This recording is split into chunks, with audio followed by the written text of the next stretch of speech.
Hey guys, today we talk about the movie The Rites of Spring. Honestly, I saw a screener copy from this movie, and if the DVD release gets released, I hope there's some deleted scenes and some alternate scenes because this movie needs to do some explanation to do. Fuck this shit. Personally, I thought the movie was alright. I didn't think it was bad or nothing. I thought it was alright, but it's just like a lot of plot holes was left out in this movie. Again, this is only a screener, so I gotta be honest with you. We gotta go by that. Okay.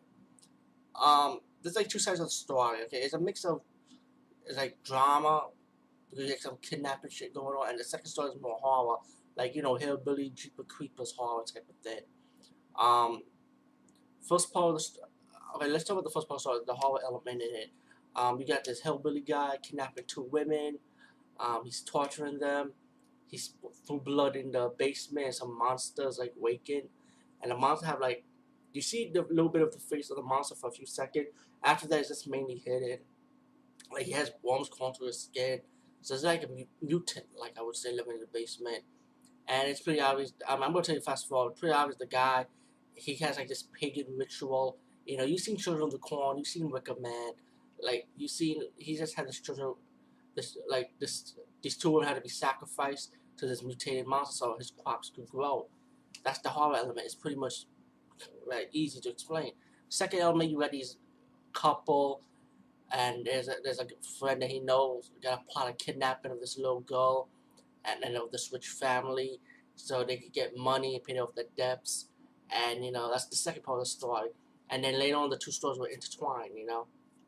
Right? So you got two genres in this movie, which I felt like I honestly I'm gonna be honest, I felt like they did a good job at it. I mean, a lot of reviewers trashing this movie, but I felt like they did a good job in it. But again, there is a few plot holes. But like I say, if there's a DVD release for this movie, I hope there is a deleted scenes and some alternate ending, alternate scenes to explain that shit. I hope so. If not, then you got one movie that needs to do. I don't think you're gonna get a fucking part two out of it, even though they make room for a sequel, room for a possible sequel.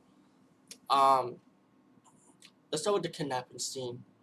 Because the killing scene is gonna be too easy to explain. Because pretty much the woman he told her best friend died.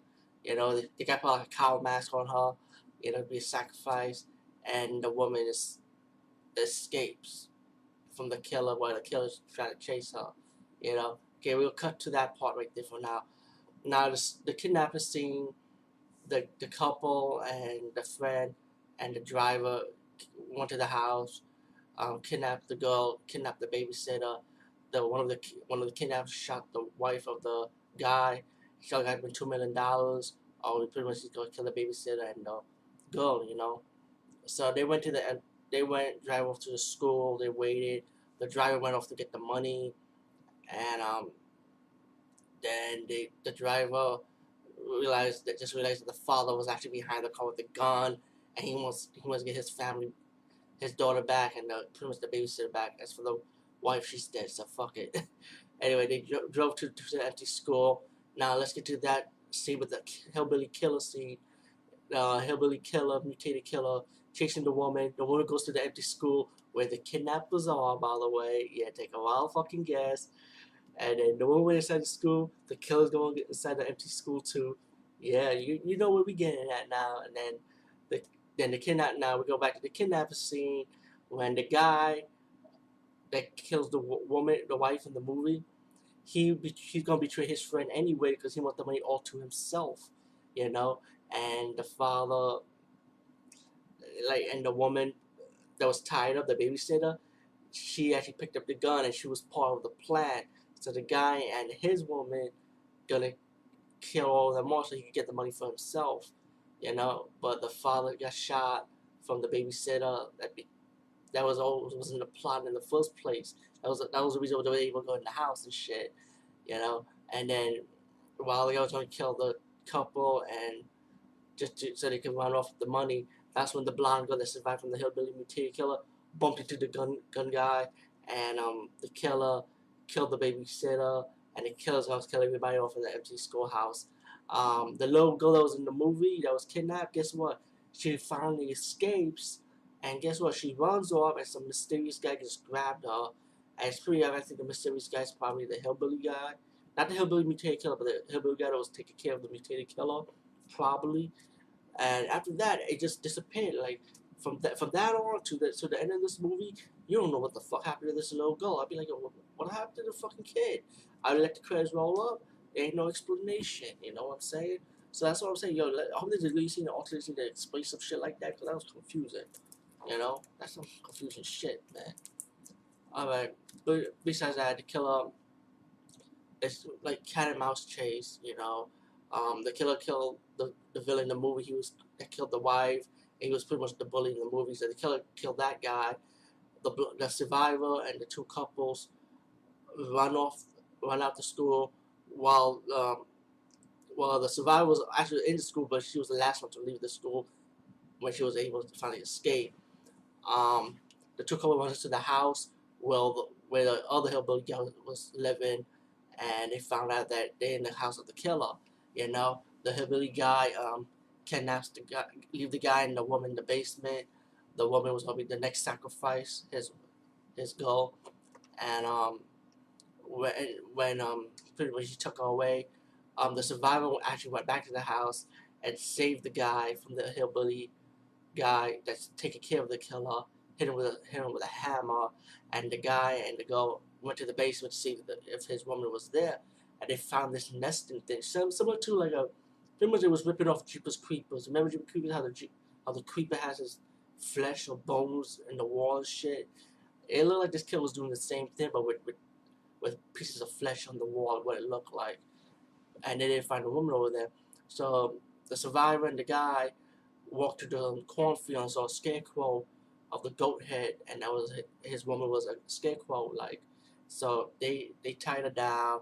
Killer comes up, kill kill the guy's girlfriend, you know, with the axe, and find off the other guy. And the killing the guy was fighting off while the survivor was running out to the woods. She ready to kill the killer, and she killed the guy by mistake. The killer's going after her now. She goes to the gas station asking for help. This lady was in the window. They want to save us. So it's pretty obvious that it looked like the whole town was on it, maybe. And I'm taking a wild guess.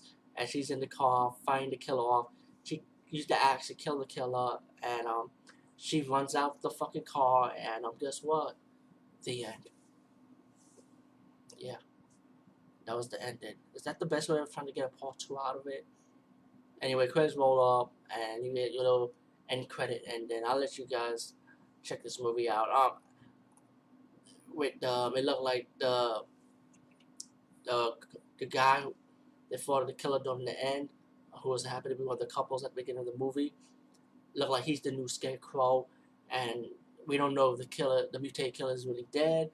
We don't know if the hillbilly that took care of the mutated killer is dead or not. We don't know if somebody else taking over for them. We don't know what's going on, man. That's why we gotta wait for a part two, hopefully, you know. But would you want to see a part two of another movie that's nothing new in the genre, you know? But I said why not? I mean, the kill scene was pretty decent. You got gun shooting kill scenes. You got axe kill scenes. There was nothing new in the genre.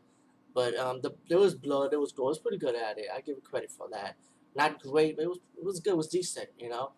Um, the movie wasn't bad. It was just like a little bit more explanation, you know. I think some of these filmmakers these days, they want to leave a mystery behind a lot of things, you know.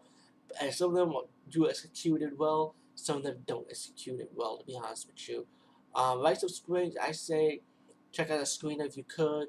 Hopefully, it will get officially a DVD release, and maybe have better explanation with all deleted alternatives. Like I said, if there is any special features in this movie, but I don't know. So, anyway, guys, peace. See you later.